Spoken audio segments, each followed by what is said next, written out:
The views and opinions expressed in this program are those of the participants and do not reflect the views of the streaming platforms, public access channels, the Kitty Rose lifestyle, or the program underwriters.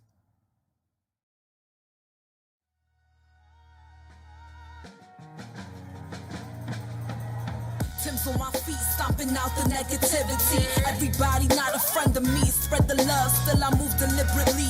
Bully face on, but the smile be heavenly. Brooklyn girls, so they love the energy. Love sincerity, so I take the liberty to take them on a journey lyrically. Through hallways and alleys.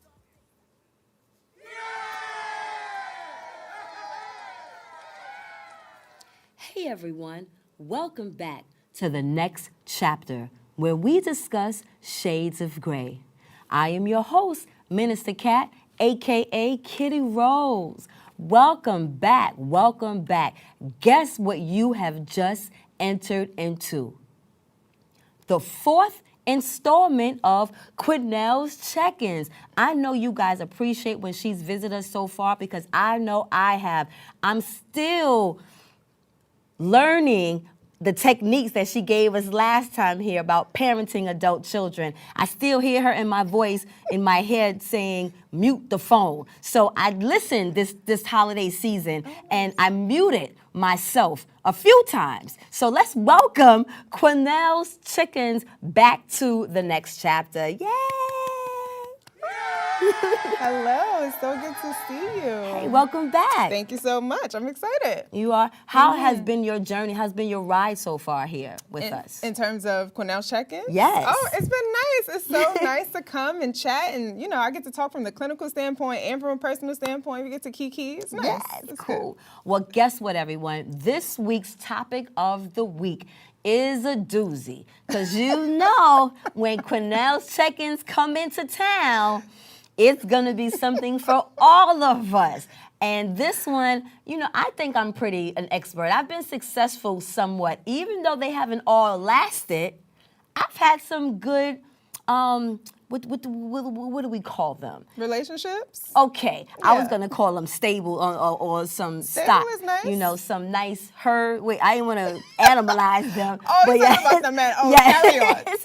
Cattle. What would you I don't say? know. I was trying to think of a good word. But this week's topic of the week is dating Woo! and relationships. Yeah, I get and the reason excited. why I said dating and relationships is because she's going to hit both topics. Yes. Dating and how we have proper relationships. Relationships with our siblings, relationships with our friends, relationships. So I want to show why this was a topic that she wanted to bring to us. Yeah. So you're about to show the video with the dating. I'm gonna get to that, but what was that? Like, what was the thought behind that? Why is this a topic you wanted to bring, especially now during the holiday time? Yeah, so I am an individual and couples therapist, and then I typically will see a lot of single clients, and the single clients are dating, and they're like, it's weird, people are strange, they ghost you, they don't talk back, I don't know where to meet people, where do I go? And I'm like, okay, I see so many people, let me just do an event where I can talk about where do you meet people, how do you keep people, you know, what are some ways that you can approach people? So I really did an event that is a dating panel, Okay. It's a mixer, and it's a Q&A, so you get to, you know, see somebody there if you think they're cute, and then see if they're implementing some of the tips that are going on. So it's a really, really fun time. I've done it twice. The next one will be in the first quarter of the year. Okay. Did any love connections I happen? did. I did have a love connection, so that was good. It's good. There's some food, there's some drinks. Okay. You have a good time. Okay, well, let's see what it looks like or what it potentially, what it has looked like Yes. and what we could look forward to the beginning of the year. Yes. All right, let's check it out. Okay, so we are toasting to not just a wonderful event, but may everyone in here receive the love that they deserve, and may the love be like handpicked for you.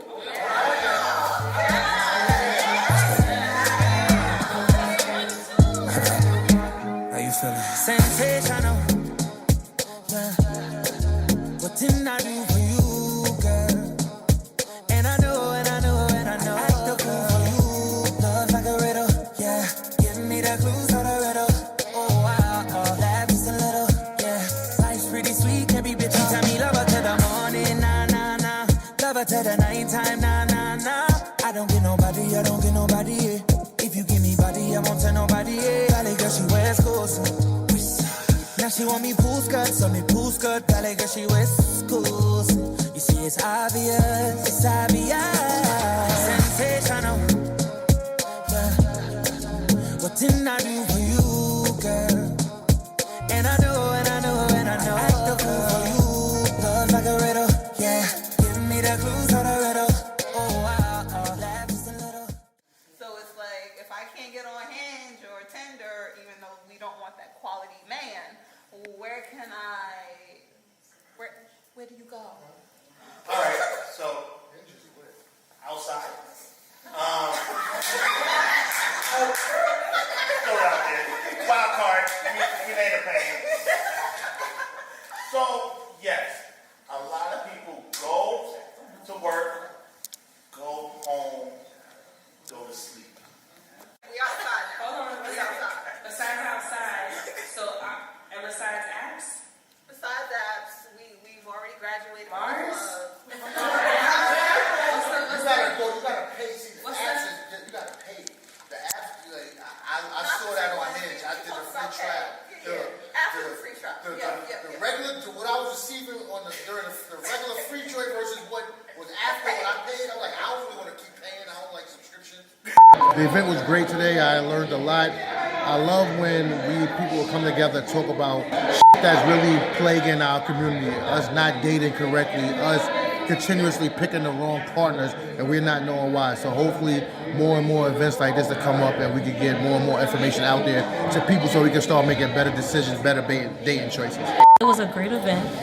If you want to figure out what your next step is going to be, if you want to figure out who you are and who you want to be with, I encourage everyone to come out to the next one. This was so amazing. Thank you guys for coming out. Thank you for your great energy. Thank you for all the good questions. I know that you guys got some great answers.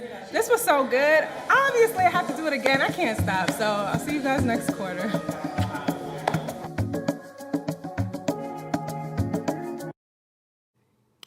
Okay, Miss Quinelle. Okay. I must have been busy that day. I think I was, right? You'll be okay. at the next one. I'll be at the next one. Oh my goodness, but the turnout was cute. Yeah, it was that was really your first good. one or your second That was one? the second one. Wow, good job. So Thank you. again, the inspiration was having all these couples All already. these clients, like, where do I go to meet people? How do I keep people? How do I approach them? What am I supposed to say? What do I wear? Like, all these questions. So I got some dating experts together with myself, and we just did a panel. And Tinder good. is not the wave because I was under the assumption, one, that Tinder was more for white folks. Tinder is a hookup situation. And that's what I heard. Tinder was straight sex. Yeah. Right. So you're not looking for Tinder for dating. No. Okay. Online dating. I have not yet tried that, but I said that if this relationship that I'm in now doesn't work, then I'm going to try Christian Mingle. Plug out to Christian Mingle. I like to do an ad with you guys. Okay, so you've met someone. Yes. What are some of the red flags to look for during the dating phase? During the phase, right? Yes. So Wait. So what are some of the red flags to look for during the dating phase? First, explain to people what dating is, because I think that's the misconception. People don't know the difference between dating, hookup, courtships, one-night stands. Yeah. Okay, thank you. Right? Okay. So if you are dating, that means you are seeing somebody multiple times, whether that's in a week, whether that's in a month. That does not mean that you are in a relationship with someone just because you are dating them. That means you are seeing them. Courtship means that somebody has decided to pursue you as a relationship, as a serious relationship. I think the young generation, even the older generation, y'all don't know sometimes, but you guys are in a situationship. And that just means that you are doing a lot of things that you would think that you're in a relationship doing, a monogamous relationship doing, but there's no title. So really you're just in a situationship.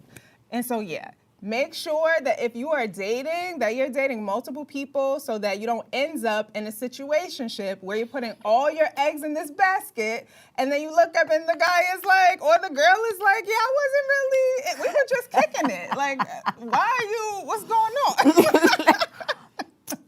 Somebody told me, matter of fact, a man told me that if a man does not tell you that you are his girlfriend, Okay. then you are not. You are not. Right. Girlfriend, don't Okay. make stuff up. Right. Don't be like, yeah, but we're together 4 Right. times out of 7 in a week. Yeah, no. So what are some of the red flags to look for during the dating stage? In the dating stage. So I like to talk about being in on a date, an actual date, whether it is, let's call it an outing, right? Okay. And it's just the two of you. Okay. So let's say a dinner date.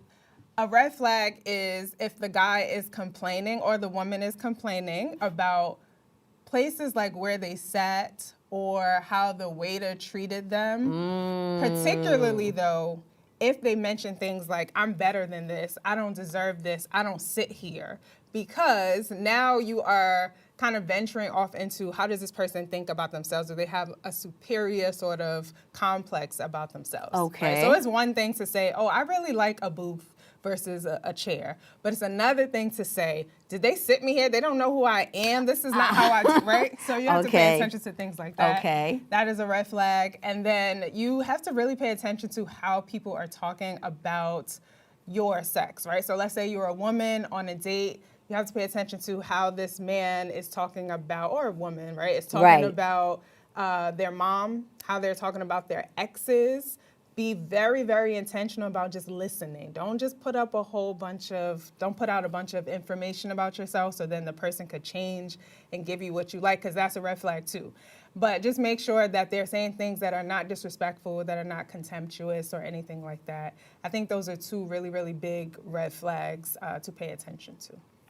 What do you say, because I hear this a lot, and it really kind of bothers me, but I hear this from women a lot. Oh my God, there's no good black men. He does this, they just the end, blah, blah, blah. And I started to say, well, if you feel that way, and every single man you've met is no good, then are you putting the mirror up on yourself and saying, well, are you the problem? So how do we get when we don't see the problem within ourselves? Yeah. So that often happens, right, where you start looking outwardly, but then we have to say, okay, well, where is the common denominator here? If the common denominator is me, if I'm constantly meeting these people who I think are so terrible, then now you have to turn the mirror and say, well, why am I attracting or why am I attracted to this type of individual? What is it about me that is still really clinging to things that are not good for me? And we didn't even get here yet. We'll get there. But, you know, there are certain things that you need to do when you are single to make sure that you are stable so that you're not attracting or attracted to certain people. And then you're staying in relationships. And now you're wondering, why does everybody, quote unquote, suck? Yeah. What can happen when you ignore the red flags or relationship cycles? Yeah. Like repeat behavior and that, I don't know why it's happening to me. You know what I'm saying? Like, I just, I tried and I just keep. Yeah. I mean, when you ignore red flags, you end up in a situation that you really can't stand. And I only started at the superiority complex, but there are things like, do you listen to me when I'm speaking? Do you show me empathy if something is wrong? And not just empathy when somebody else has offended me, but when you yourself, the person that I'm dating, when you have offended me, do you show me empathy when I'm speaking, right? And so if you just get into these relationships with people who are not showing you empathy, who don't really listen to you, they talk over you, they minimize how you feel, they minimize what you have to say. If you're not careful, then you end up in relationships where you're being manipulated, where you're being controlled, where there is a cycle of abuse going on. It could be emotional. It doesn't always have to be physical, right? And so you got to be really, really careful. Yeah, and I think that's definitely a blur. Sometimes we forget or we think that abuse just comes from a physical point of view, and we don't realize that the way that someone speaks to us can be a sign of abuse. But just to make a sidebar question, that abuse that becomes familiar, that we don't stay away, that we don't leave. Yes. Does that start at home? Like our childhood? That always starts in your childhood. And even what people don't realize too, the person who is doing the abusing, that starts in childhood. A lot of times, I think I said it on the last show, the way that we are reprimanded is the way that we will reprimand our partners. And so there's this hot word, this hot topic now about narcissists. And a narcissist is created by well-meaning parents that really mean well. But what they'll do is they will hype their child up. They will put a lot of attention and affirmations into their child when they do well. So now they grow up and they're looking for that same sense of satisfaction in someone who's paying them attention and someone who's pumping them up. And the parents, while they pumped them up when they were doing well, they really spoke down on them when they were doing poorly or when they weren't doing the absolute best. So now that person is looking for the best.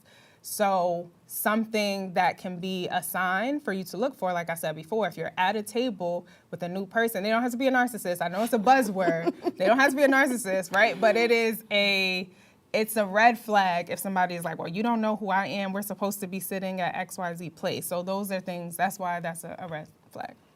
On that note, let's take a break. You know, a lot of people say when you're going somewhere, you don't want to look back. But I beg to differ. I can't lie and say it was easy. I looked at everything in a different light. I realized it started with me going back and getting my high school diploma.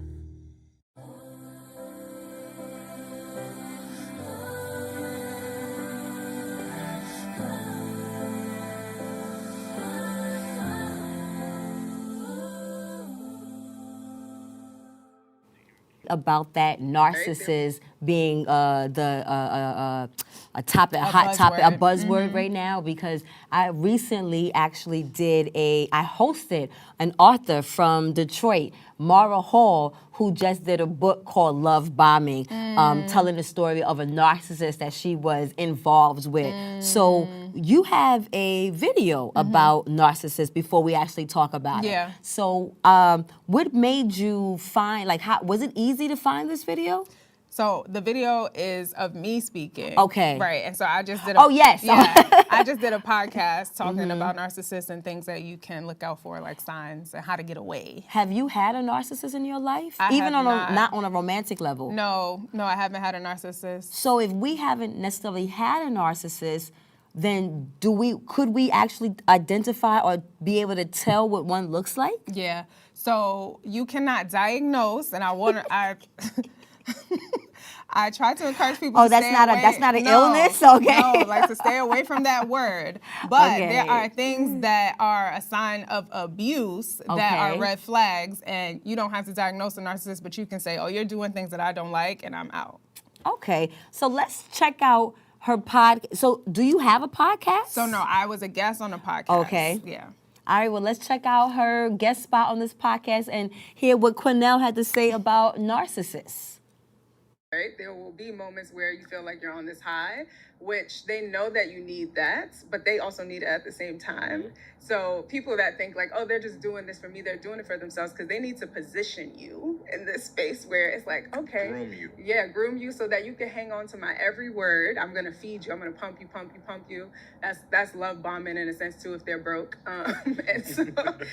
And then the criticism comes though if they don't feel the attention. If they do feel like they're abandoned or they want you to do something in a specific way, you have to stop yourself. I don't care if you have to sit on your hands. I don't care if you have to like hold your lips and press your lips together. You have to not feed in or make a move into the criticism. So don't try to fix the criticism. That is your number one thing, because once they see that they can criticize you, or they know that they can because you're deep in the relationship, right?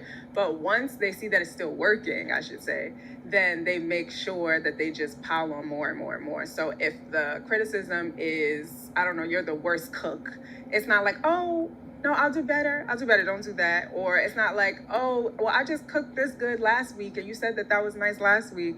Don't do any of that. You just sit and you say, you're right. What I found interesting, and I hate that because I say that what I find interesting, it comes back from every video. But what I found interesting about that video was, one, love bombing, two, stopping yourself even if you have to put your hands underneath your body, but about don't feed into criticism. And the reason why that stood out for me is because I think that criticism can be so sneaky, like in a subconscious kind of way, not insulting where it sounds like, I'll give an example, like if I I'm self-conscious about the top part of my body, right? So I guess a criticism would be like, well, why are you wearing that? You know what I'm saying? Or you know that doesn't compliment you, and not that it is something that he's saying to be insulting, but I think if you start to hear that enough without any validation, maybe, could that be a way of someone criticizing you, but because it doesn't sound like angry words or it's not someone yelling at you, that's how sometimes we can feed into the criticism, because the tone of the criticism may not seem like someone's yelling or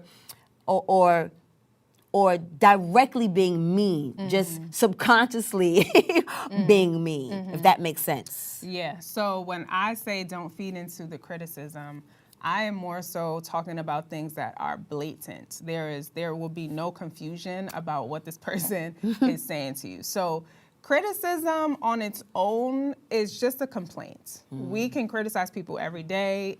In regular, everyday conversations, we will say things like, why are you doing X, Y, Z? And that can come off like a criticism. It's just a complaint. When you're in a relationship and there are things happening to you in addition to literally being talked down upon, that's really what I'm talking about, not to feed into being talked down upon. Having your whole entire character assassinated, and let's say so this is what gaslighting is. So let's say that you... Because that's the other buzzword that's that's happening, right? gaslighting. So the biggest thing about gaslighting is it's not just lying. It comes with a component of talking down on you. Okay. Right? And so let's say that you say something like, oh, I cooked this meal really well. Gaslighting is, no, you didn't cook the meal well. So you see that face that you have, you're very confused. You're like, what do you mean? Okay. That is one way how you will know that like something is going on. This is a red flag, because you're like, no. I know that I cooked this. I just cooked this. They are trying to act like I'm crazy. Okay. Right? So that's the first part of gaslighting. The second part of gaslighting is the talking down on, which is, you know you didn't cook. You can't cook. You don't do anything right. Right? So it's being compiled together. And when I say don't feed into that, you could easily say something like, well, what do you mean? You just said that I cooked this meal well last week. You just said I cooked a meal well like 2 weeks ago. And your voice is even changing. Right? And you're trying in your mind to figure out, are you going crazy? Right? Don't feed into that. Just say, okay. That's it. Okay. But then aren't we being passive? But if you are in a relationship with somebody who you think is a narcissist, if you're in a relationship with someone who is gaslighting you, yeah, you are being passive, because what you're not trying to get into is this back and forth where the person can see that when they nitpick at you, when they put you down, that your go-to thing is going to be that you try to fix, because they want to get you in a position where you're just dependent on them and you're fixing and fixing and fixing, and there's this cycle that they can continue to abuse you in. So how do we, because I feel like because we're women, so obviously we're talking, well, not obviously, but I think obviously we're talking from our women perspective. What happens when the woman is the gaslighter, when the woman is the narcissist? Like we're talking as women in regards to men, the opposite sex, because that's what we float with. But what happens when we're the ones who's doing the love bombing? Yeah. So we can easily be the ones doing the love bombing, and we can easily be the ones doing the gaslighting. And I'll talk about love bombing in a second. But if you are a male, you have to do the exact same thing. You have to not try to fix and fix and fix. So for this person's approval, that's what they're really looking for. Okay. Right? So that's the reason why the thing for you to do is to not try to get their approval, not try to continue to be like, do you like this? Do you like this? Do you like this? Because the goalpost is going to constantly change, because they want you to feel low. So whenever you feel low, that is also how you know that that is a sign that you don't need to be trying to fix something. So if we are moving away from the narcissist conversation for a second and we're talking about not feeding into criticisms, I mean, if you feel low when you're being criticized, then don't feed into that. But if this is you and your relationship and it feels healthy, right? You guys can have exchanges where you can talk about things. There's improvements, there's empathy. They're not trying to isolate you in any way, then that a healthy conversation, and then you can say, okay, well, I'll work on this. But if you find that the goalpost is continuously changing and you're continuously getting criticized and there's a space where you feel low, then you don't continue to fix. And you said something about how criticism can almost sneak up on you. Mm-hmm. So here's an example of being out on a date and, your antennas might go up and you're like, oh, but this person has been nice to me, all this time. I don't really know what's going on. Let's say that you are bowling and the person is really competitive and they say something, you're having a great time and all of a sudden they say something like, oh yeah, no, stop bowling because I'm gonna beat you and I want you to feel low. It's a real sneaky comment, but it's one of those things that's like, we were just having a good time. Where is this coming from? But couldn't that just be two people with a competitive nature? Not, I want you to feel low. Okay. Right? So those are the things that it's like, if you're having a good time and you don't really catch it, that's like, you could laugh that off and it'd be fine. But if somebody is saying to you, I want you to feel low when you walk out of here, that's a little tricky. Those are little, insidious ways for people to sneak things in. So say that as a woman to a man. Mm-hmm. It's the same thing. Okay. It's the same thing. I want you to feel low. Don't do this. Don't try to beat me because I'm the best and you know that you don't do anything well, or you know that men can't do anything right. I think so. I'm making things up as I go, but that last thing about that men can't do anything right. That's a sneak. You're having a good conversation, right? But that's an insidious little sneaky comment that's just like, wait, what now? What do you think about men? What do you think about the opposite sex? Do you respect men? Right? So there's little things like that that you have to pay attention to. Let's take a break. You don't have to wear your PT gear anymore, right? It's comfortable. So how's civilian life treating you? It's fine. When I got out, I didn't want to admit that there was anything wrong because I felt like a failure. And then I realized, there's nothing to be ashamed of. So I started talking to someone. Maybe you are fine. But if you're not, it's okay. Thank you. If you or a veteran needs support, don't wait. Reach out. Find resources at va.gov/reach. How you feel on the inside is just as important to me as how you feel on the outside. Oh, Daddy.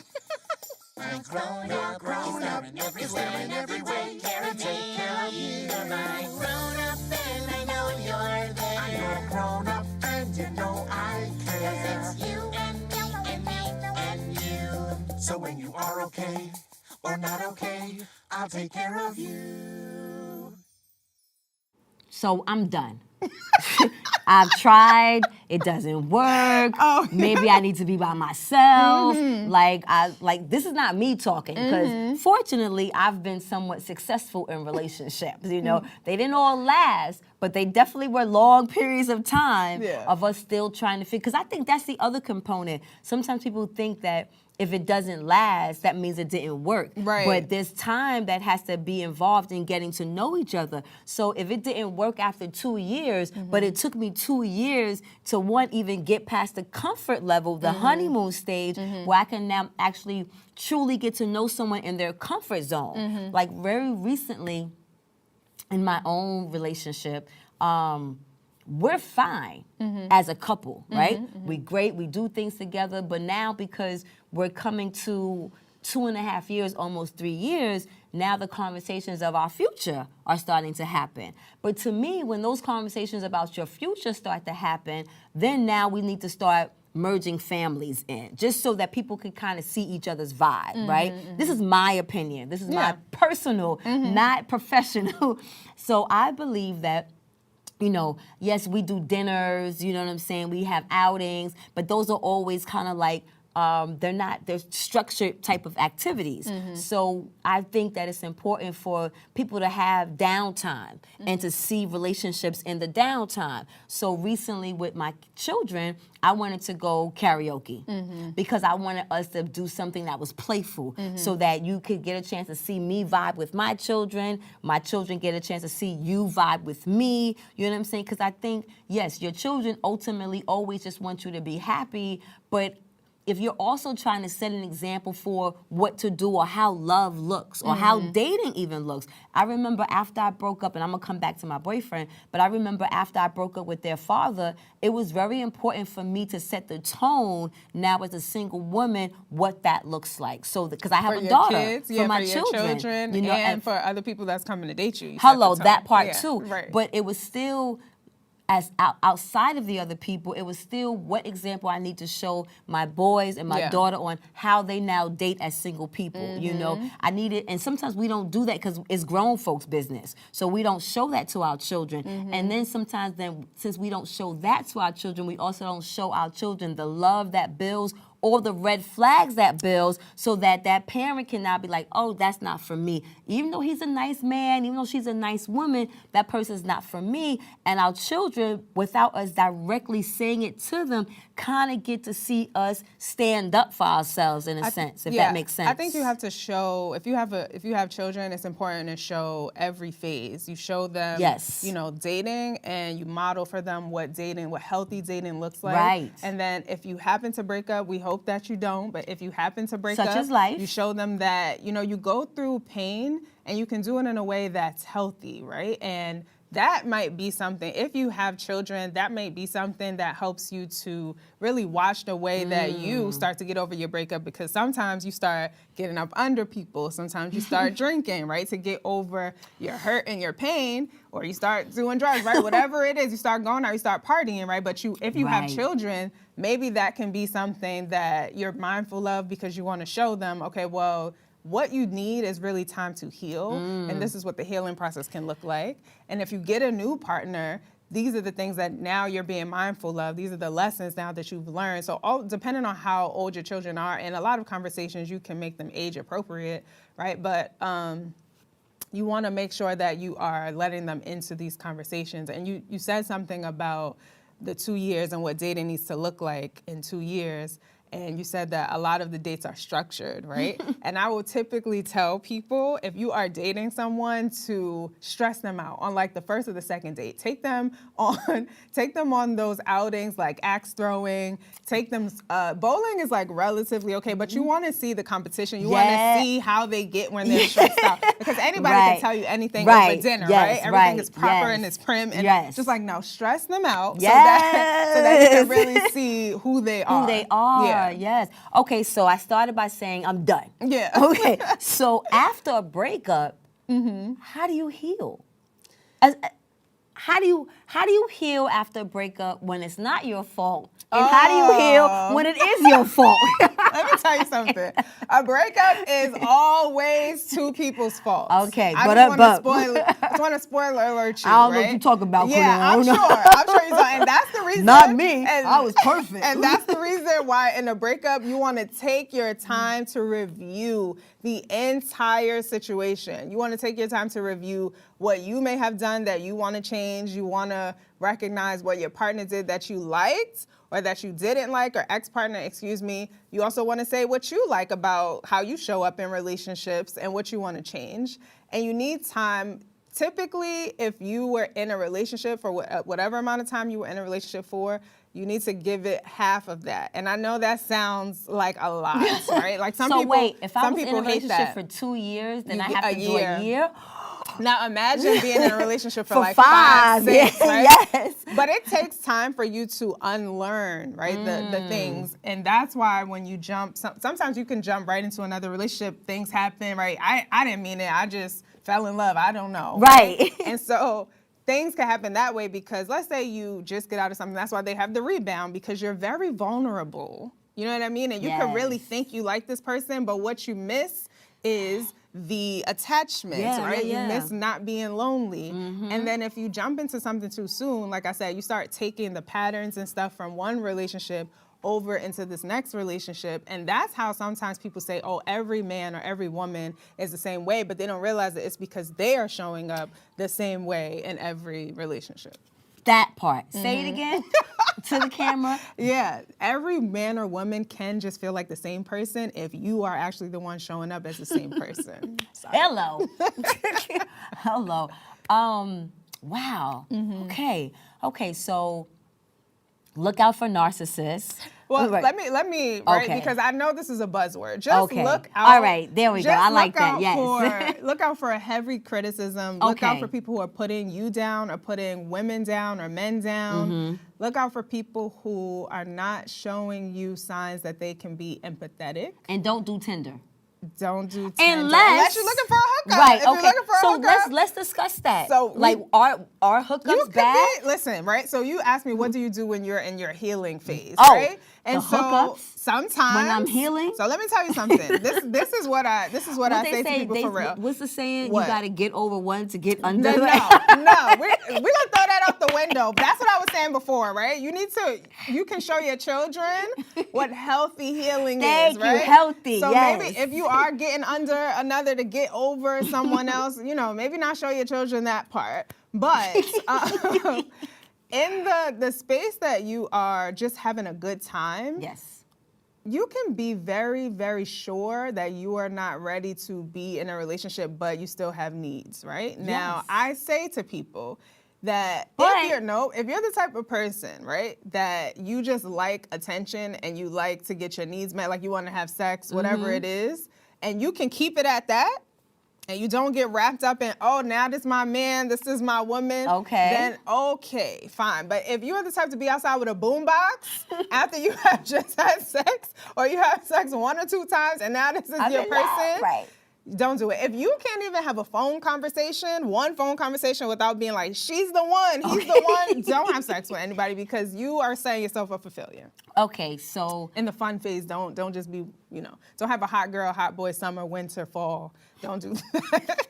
Don't do that. I was just about to say that because we are still a Christian show. Yeah. You know what I'm Yeah. saying? Mhm. And because that's the other component that I think that people don't realize, that it's like there even had to be a time that not only did I need to take a break from dating, I just needed to also take a break from having sex. Because when I am dating, if the relationship is somewhat decent, which they have been, then I'm sexually active for that year or that 2 years or that 3 or 5 years that I'm in the relationship. So even just giving my body, men and women, a minute to heal and breathe, because one thing I recently learned about 15 years ago is about the exchange of energies and how we, sexually can have lingers or energy lingering around us. So if we're jumping in from one bed to the next bed to the next bed, now we're starting to carry the weight without even realizing or knowing of others because of that sexual intimacy that we're sharing with someone.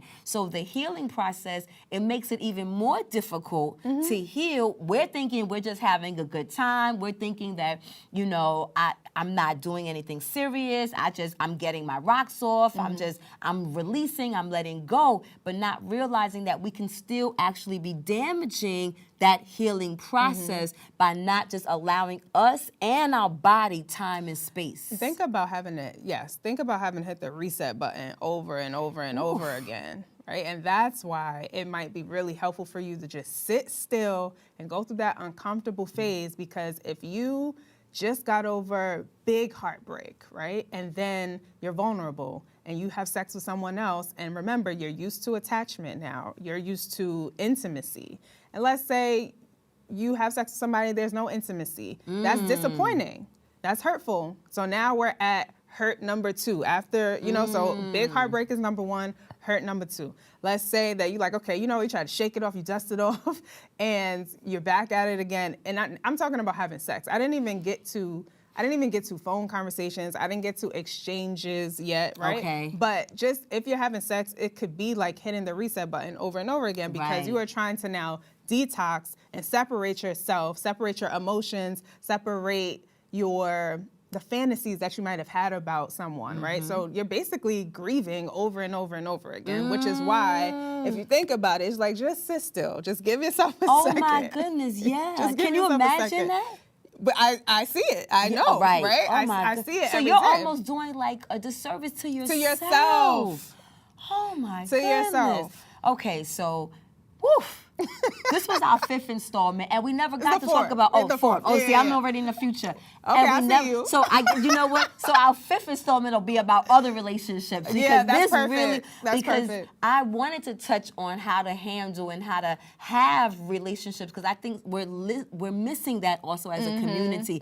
How to engage with our girlfriends, our male friends, our children, all of those things. But yes, it was definitely important to discuss dating, and we see that it took the majority of the conversation, especially now coming into the holiday season where there are a lot of breakups because it's gift giving time and people don't want to give gifts. Isn't that so cheap? Isn't that so cheap? Like, you know what? Get on my nerve one time so I can break up with you. Get on my nerve one time. And then I'll get back with you in March after Valentine's Right, Day. Valentine's Day. It's a mess. You know, it's a mess. but that's what happens. So I am so appreciative and grateful for these installments because, again, you know, I come from a personal point of view. Again, it's professional, but it's what I've learned so far thus in my life. So having that clinical point of view is definitely, I think, a true joy, a true jewel. That's what I meant to say to our audience. So, all right, I know our last show, I spoke 8 minutes in the show before I even let you talk,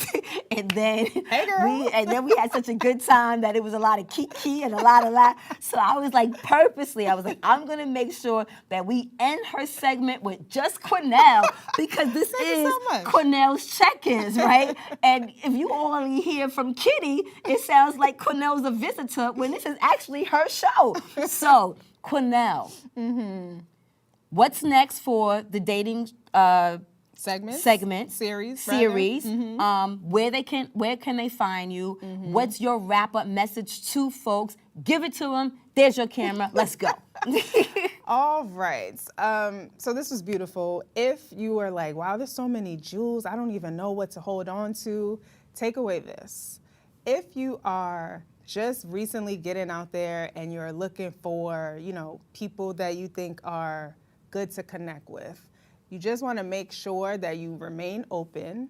And then if you see certain signs, then you'd be like, okay, let me take some space. And these signs may be, if you take them to the stressful event, like I was telling you about. So let's say you do one dinner is cool. The next event, let's say, I think there's a beat the bomb date or axe throwing. Those are perfect things. You see stressful.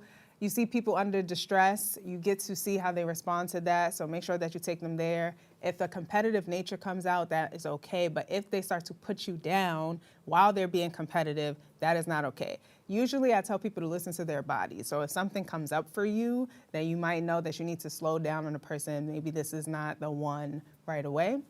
And if you continue to date someone and they are not showing you empathy when you speak, if they've hurt your feelings and they don't know how to show empathy or take accountability, then those are some red flags. If you are feeling like, you know what, this person's not the one for me, I actually need to break up, I need a break. During that break, really break, please give yourself a chance to grieve that relationship without trying to add more relationships that you need to grieve from. I think sex can absolutely complicate things. If you are a person that you're like, okay, I've reached my breaking point, I need to have sex, you know, it is what it is, but just try to make sure that at least you're choosing people who have shown you some level of decency. And somebody made a joke, I think Kat made a joke about Tinder. Yeah, let's not do Tinder. Let's just, maybe Hinge, maybe Coffee Meets Bagel, one of those things. And then maybe next time, well, not next time, because we're talking about relationships, family relationships next time. But if you are looking for more tips and you're like, okay, well, where do I actually meet these people if it's not on these apps, or what places do I go to meet people? Make sure that you come out to my next dating series installment, and the dating series is called The Right Way to Date. You can follow me on Instagram at Quinelle, Quinelle_Hickman on IG, and then on IG you can follow the other page, which is Counseling to Comfort _PLLC. If you are not on IG or Facebook or socials, you can go to www.counselingtocomfort.com. Wow. Now, we told you last time that she about to, not be able to take your calls. So we're like really encouraging. I think last week, about 3 weeks ago, I called my therapist and told her that I was ready to start therapy again. Mm-hmm. And she was like, well, remember that rate that I gave you last year? Yesterday's Right. price is not today's price. So I was like, oh, okay. I'll call you back next month. Let me You know crunch what the I'm saying? numbers. Let me Let me crunch the numbers. here. But I crunched the numbers because I see the value in having therapy for myself. Yeah. So I encourage everyone to, look for a therapist, especially one that looks like you, because I think sometimes another disconnect why we don't allow ourselves to be vulnerable in talking is because maybe we feel like that person won't understand what we're feeling or Right. going through because we're just paying them or they don't look like us. So to have a beautiful face like this that I'm sure has gone through life the way that we've gone through life, but from a clinical professional point of view can give you guys insight. And I won't say at an affordable rate because do you put a price on your mental health? Right, it can all be affordable because if you can go get the Come Gucci on. and the Louis and the but I won't get And on no my judgment soapbox. with that. No. The judgment is if you choose to spend your money on the things that you want, then choose to spend the money on our mental health as well. Absolutely, because those things are temporary things, Yes. right? And you want something that's going to be able to stay with you. They say you could teach a fish. What? Not teach a fish. You can teach a person man how how to to fish, right? Yeah, instead of just giving them the fish themselves, right? And I think those temporary things, the Louis, the Gucci's, those are like giving you the actual fish. But if you are in therapy, getting tools, You're that is learning teaching how. you to fish. Yes, Yeah. yes. So once again, this is the 4th installment. Stay tuned to the 5th installment. If you have any questions for Quinelle, outside of reaching out to her directly through all of her socials, you can go back to our Facebook group page and ask questions there and get behind the scenes thoughts of our conversations off camera. All right, guys, until next week, here's another break. Let's say goodbye to Quinelle. Bye. Where did the time go? I don't know how I got here. You've done the hard part. You quit smoking. Now do the easy part and get scanned for lung cancer. If you smoked, you may still be at risk, but early detection could save your life. Talk to your doctor and learn more at savedbythescan.org. If I could be you, and you could be me for just 1 hour. Walk a mile in my shoes. Walk a mile in my shoes. Yes, Quinelle Hickman. I love Quinelles Check-Ins because I always learn something, even though I think I know it all. I still learn something each and every time that she visits. So what's my Jesus moment? Jesus! Yes, honey. This conversation about dating, and I thought we were going to also deal with relationships, but you see how much came into just talking about dating and the relationships that we have when we start dating. So the scriptural reference that I was able to find was 2 Timothy chapter 3, verses 1 through 5. 2 Timothy chapter 3, verses 1 through 5. Now, when studying 2 Timothy, we can discover at least 19 red flags that Christian singles should avoid if they hope to enter into a godly relationship. You can also gather an immense amount of valuable insight to help you avoid bad relationships. So 2 Timothy was mentioning, or 2 Timothy says, and I'm going to paraphrase this, it says, but mark this, there will be terrible times in the last days. People will be lovers of themselves, lovers of money, boastful, proud, abusive, disobedient to their parents, ungrateful, unholy, without love, unforgiving, slanderous, without self-control, brutal, not lovers of the good, treacherous, rash, conceited, lovers of pleasure rather than lovers of God, having a form of godliness but denying its power. So basically all the things that Quinelle was talking about. But now in a spiritual point of view, when you see these red flags or when you see these flags develop on a day, when I see such red flags develop on a date, knowing that this is the time of the world that we're living in, that's a flag for me to go to the left, because in my own personal journey of spiritual growth and development, it's important to be in line with those who feel the same. And it gets very difficult and very blurred when you don't have those same goals and guidelines. So that's my Jesus moment. We're going to take a break and then come back with Did You Know? All right, we'll see you in a minute. I tell my son, I love you every single day. I love you. And my dad has never said that to me. Not because he doesn't love me, but because culturally it wasn't comfortable for him. Now that he's a grandfather, he says, I love you to my son every time he sees him. My advice to all the fathers out there, forget the cultural restrictions. They grow up way too fast for you to waste even a single precious moment.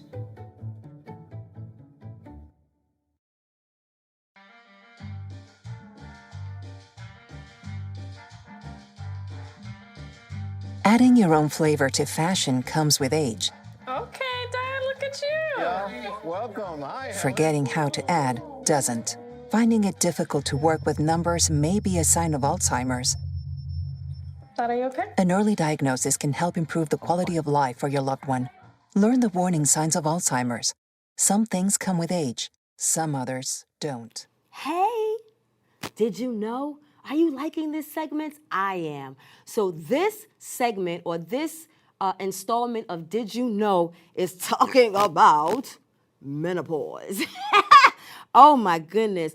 I am 49 years old and I am pre-menopausing. And when I tell you that not one woman in my life growing up had a conversation about what I should be preparing for, there was not one. Not one woman. So first, what is perimenopause, which is what I'm kind of going through right now. Perimenopause is the natural transition between healthy reproductive function and menopause, or 12 consecutive months without a menstrual period. Early menopause occurs between the ages of 40 and 45. Early menopause is often unexpected and unwanted, and it can bring on very difficult symptoms. Even though this change may be hard to accept at first, so I'm going to read that again. Even though this change may be hard to accept at first, once you understand what's going on, then you can take natural steps to feel good and support your overall health.